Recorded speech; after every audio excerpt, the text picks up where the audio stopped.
Welcome back aspirants on English inspiration club channel. और आज की क्लास में हम बात करेंगे John Galsworthy, the great dramatist, novelist, short story writer of the modern era. Time duration की अगर हम बात करेंगे 1876 से 1933 का टाइम ड्यूरेशन, ये जॉन गाल्सवर्दी का टाइम ड्यूरेशन है। One of the prominent dramatist of English literature modern era की बात करते हैं, जो कि प्रॉब्लम प्लेस से रिलेटेड इन्होंने ड्रामाज लिखे हैं, उसके सब्जेक्ट मैटर की बात करी है अपने इंपॉर्टेंट प्लेज में। नोबेल प्राइज विनर भी हैं ये इन लिटरेचर, इनको नोबेल प्राइज भी मिला है। तो आज जो डिस्कशन करेंगे इनसे रिलेटेड, इनकी बायोग्राफी डिस्कस करेंगे और इनका मोस्ट इंपॉर्टेंट वर्क आज डिस्कस करेंगे हम अपने इस क्लास में, जो कि इंग्लिश इंस्पिरेशन क्लब चैनल पे आप सभी एस्पिरेंट्स के लिए यहाँ पे अवेलेबल है। तो चलिए बिना डिले किए हुए स्टार्ट करते हैं हमारी क्लास। सबसे पहले जो हम बात करेंगे जॉन गाल्सवर्दी की लाइफ और उनके करियर के बारे में बात करते हैं। तो चलिए थोड़ा सा ब्रीफ डिस्कशन इनके लाइफ से रिलेटेड डिस्कस कर लेते हैं।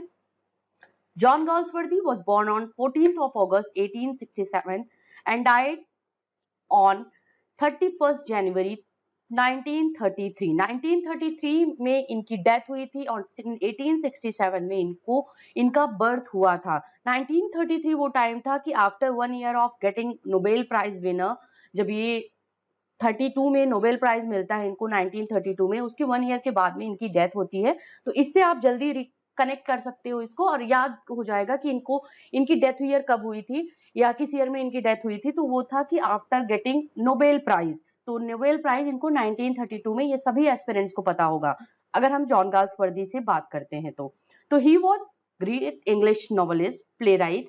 अगर उनके इंपॉर्टेंट नोटेबल वर्क की बात करते हैं कि किस वर्क के लिए वो फेमस हैं, जाने जाते हैं, तो फॉरसाइट सागा और इसके सीक्वल्स, जो 3 पार्ट्स में ये ट्रायोलॉजी है, फॉरसाइट क्रॉनिकल्स के नेम से पब्लिश हुआ है, उसमें फॉरसाइट सागा और इसके 2 अलग सीक्वल्स हैं, उसके बारे में उन्होंने लिखा हुआ है, जो नॉवेल सीक्वेंस में आता है। मॉडर्न कॉमेडी और एंड ऑफ चैप्टर, ये 3 हैं जो इसमें इंक्लूड होते हैं फॉरसाइट क्रॉनिकल्स में। तो 3 ट्रायोलॉजी है, तो 3 ट्रायोलॉजिकल वर्क है ये फॉरसाइट क्रॉनिकल, जिसमें फॉरसाइट सागा, मॉडर्न कॉमेडी और एंड ऑफ चैप्टर इंक्लूडेड है।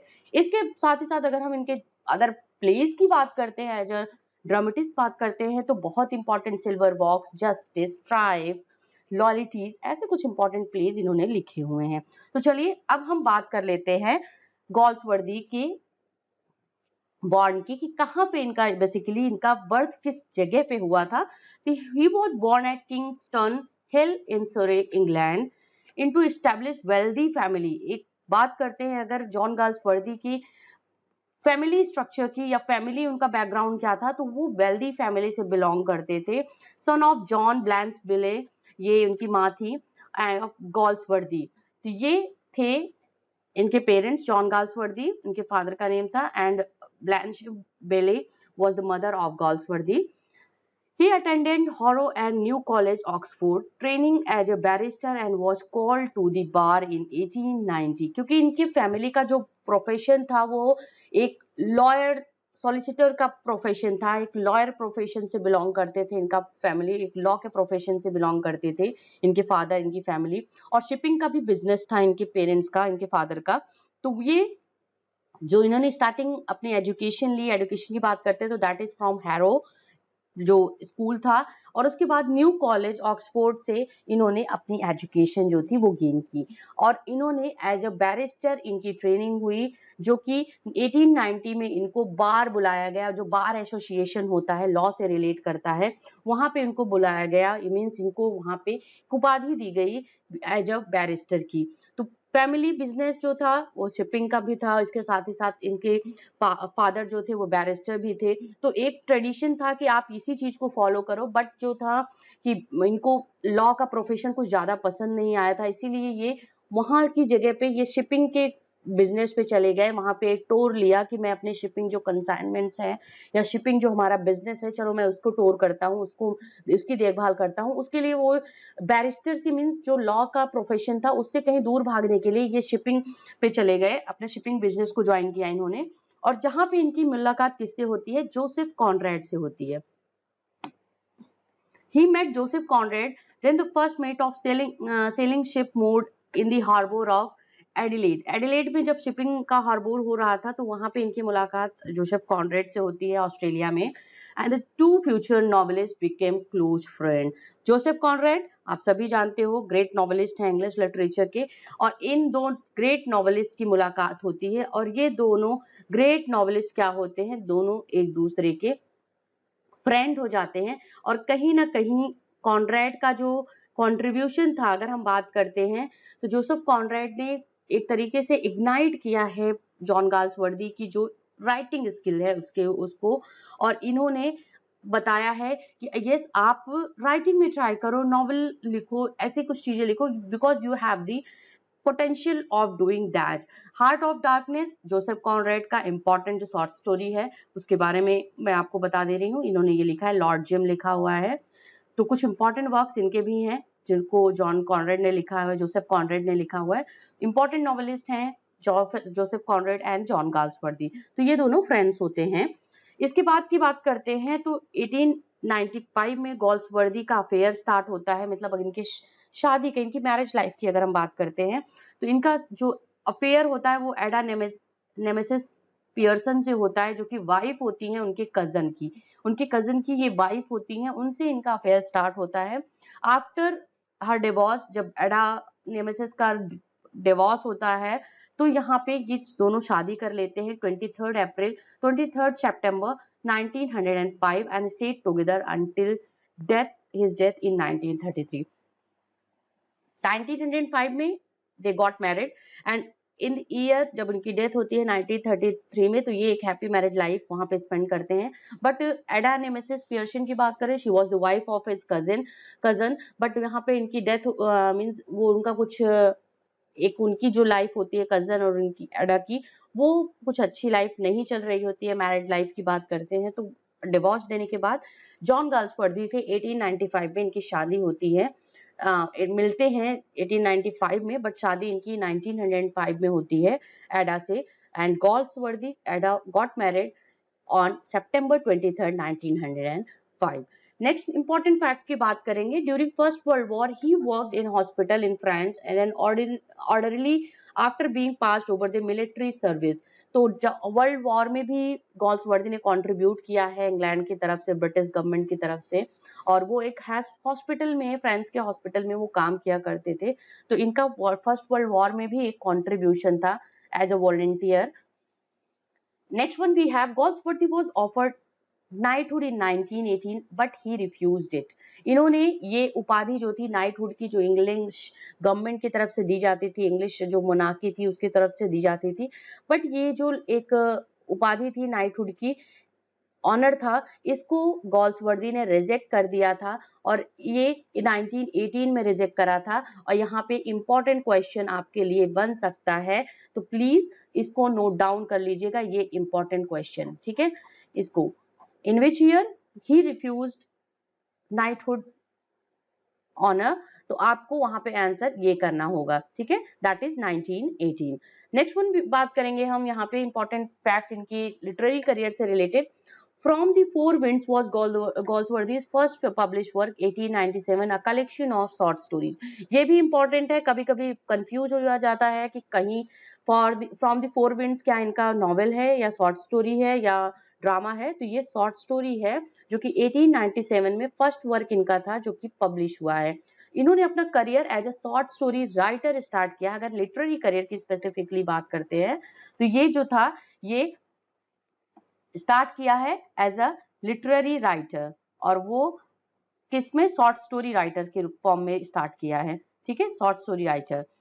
नेक्स्ट वन और इसका इंपॉर्टेंट जो वर्क था वो था कौन, from the four winds. Okay, from the four winds was the important work, 1897 में पब्लिश हुआ है, नोट डाउन जरूर कर लेना आप सभी। आगे हम बात करेंगे इनके इंपॉर्टेंट प्लेस की। सिल्वर बॉक्स 1906 में पब्लिश हुआ है, बिकेम सक्सेसफुल एंड अगर इस प्ले की बात करें, ये बहुत सक्सेसफुल प्ले हुआ, उनको एज ए ड्रामेटिस्ट स्टैब्लिश किया है इस प्ले ने। इसके साथ ही साथ मैन ऑफ प्रॉपर्टी जो कि नॉवेल है फारसाइट सागा का ट्रायोलॉजी का, ये फर्स्ट नॉवेल है, तो ये पब्लिश हुआ है 1906 में। आगे बात करते हैं, he was elected as the first president of International Pen Library Club in 1921 and was appointed to the Order of Merit in 1929. After earlier turning down a knighthood and was awarded in 1932 Nobel Prize winner. Nobel prize winner से इनको award दिया गया, ये इनके contribution के लिए, specially Forsyte saga के लिए इनको 1932 में नोबेल प्राइज मिला है, जो कि लिटरेचर का सबसे बेस्ट या हाईएस्ट अवार्ड होता है किसी भी राइटर के लिए। इसके साथ ही साथ ये पेन लिटरेरी क्लब जो इन्होंने स्टैब्लिश किया था, उसके फर्स्ट प्रेसिडेंट इलेक्ट हुए थे इंटरनेशनल पेन लिटरेरी क्लब के 1921 में। ऑर्डर ऑफ मेरिट 1929 में दिया गया। तो ये तो तीनों ये आप याद रखिएगा, 1921, 1929 एंड 1932। और इसके साथ साथ ये जो था 1918 में नाइटहुड की उपाधि जो थी, ऑनर जो था, उसको रिजेक्ट किया था, बट ऑर्डर ऑफ मेरिट जो था अपॉइंट किया गया था इनको 1929 में। इसके साथ ही साथ पेन लिटरेरी क्लब में ये प्रेसिडेंट अपॉइंट हुए थे, first president that was in the year 1921, और 1932 में इनको नोबेल प्राइज दिया था। तो ये कुछ इंपॉर्टेंट फैक्ट्स हैं इनके लाइफ और लिटरेरी करियर से रिलेटेड, जो अभी आपने यहाँ पे देखा, यहाँ पे पढ़ा, और जिसको मैंने एक्सप्लेन किया आप सभी एस्पिरेंट्स के लिए। चलिए नेक्स्ट मूव ऑन करते हैं इंपॉर्टेंट वर्क्स की तरफ। और first we are going to discuss here Forsyte Chronicles की बात करेंगे, इनके नॉवेल्स की बात करेंगे। फॉरसाइट क्रॉनिकल्स को या फॉरसाइट ट्रायोलॉजी की बात करेंगे। यहाँ पे मैं लिख देती हूँ। तो जिसमें सबसे पहला है इनका फॉरसाइट सागा। फॉरसाइट सागा में देखिए आप कौन कौन से इंपॉर्टेंट इनके हैं। यहाँ पे सबसे पहला जो हम बात करेंगे द मैन ऑफ प्रॉपर्टी की।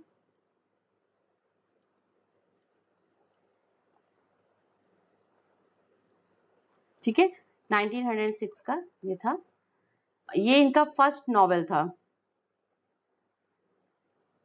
Of Forsyte.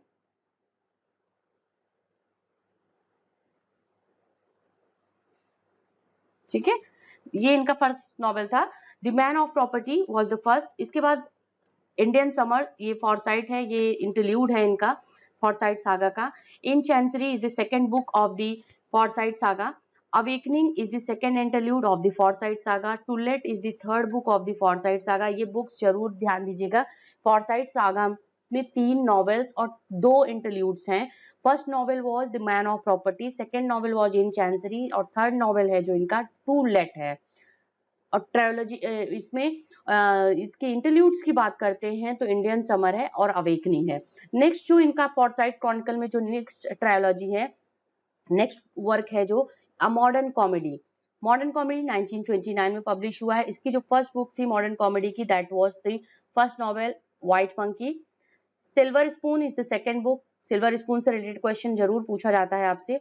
A Silent Wooing the first interlude. A Passers By second interlude है। Swan Swan Song is the third book of modern comedy. तो ये 3 नॉवेल्स इसमें भी है, 2 इंटरल्यूड्स भी हैं।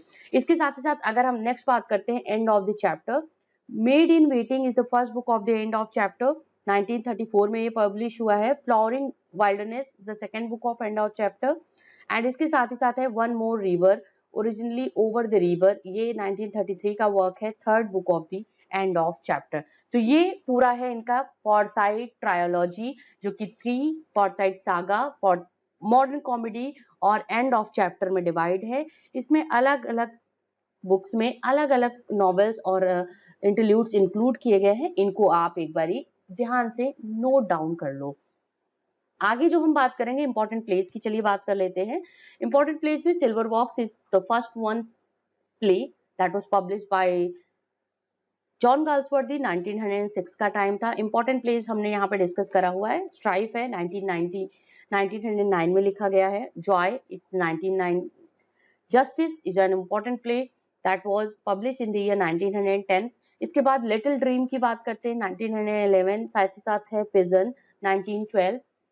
आगे है elders sun 1912, mob 1914, little man 1915।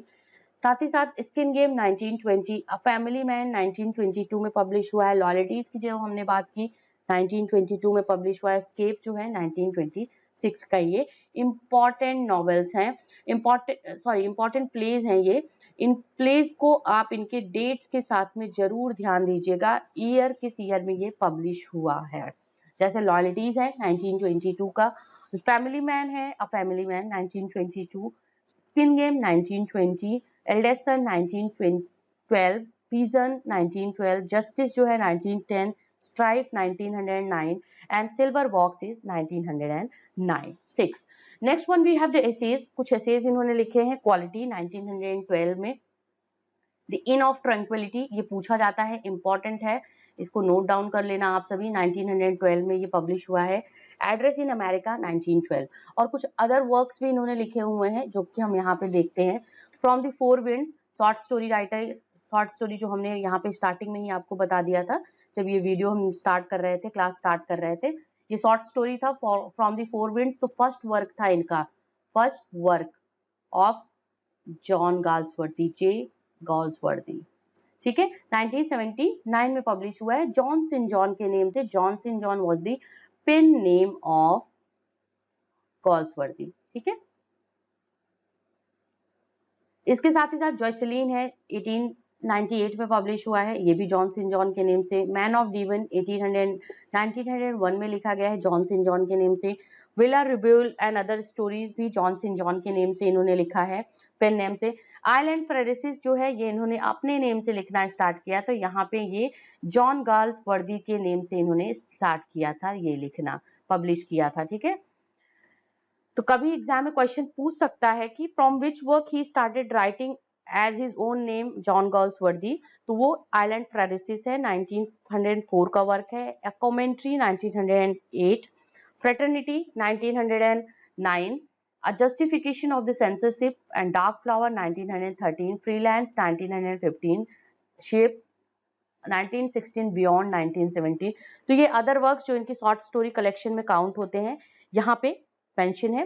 Please आप एक बारी बैक करके वीडियो जरूर देख लीजिएगा, इसको रिवर्स कर लीजिए इसको आप, सो दैट कि आपको स्टार्टिंग से वीडियो पता चल सके कि हमने क्या क्या चीजें आज की इस क्लास में डिस्कस करी हैं. आप सभी एस्पिरेंट्स के लिए important literary novelist, literary figure John Galsworthy, जो कि novelist, short story writer, dramatist and also poetry भी इन्होंने लिखी हुई है. इसके साथ ही साथ ये नोबेल प्राइज विनर नॉवेलिस्ट हैं, राइटर हैं इंग्लिश लिटरेचर के.